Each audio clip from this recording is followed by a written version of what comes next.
Mga igsuon, kumusta? Karong adlaw atong gisaulog ang solemnidad sa pagpasaka sa langit sa mahal nga Birhen Maria. Lawas og kalag. The Catechism of the Catholic Church 966 ingon dinhi. Finally, the Immaculate Virgin preserved free from all stain of original sin, when the course of her earthly life was finished, was taken up body and soul into heavenly glory, and exalted by the Lord as Queen over all things. Buot ipasabot, ang walay buling sa sala nga mao si Santa Maria nga giampingan batok sa tanang buling sa sala.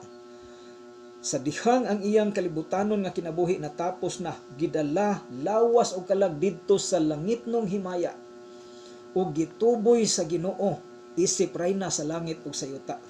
Gituohan ug gitudlo sa mga Kristohanon nga si Birhen Maria gipasaka sa langit lawas og kalag. Ang pagpasaka ni Birhen Maria sa langit lawas og kalag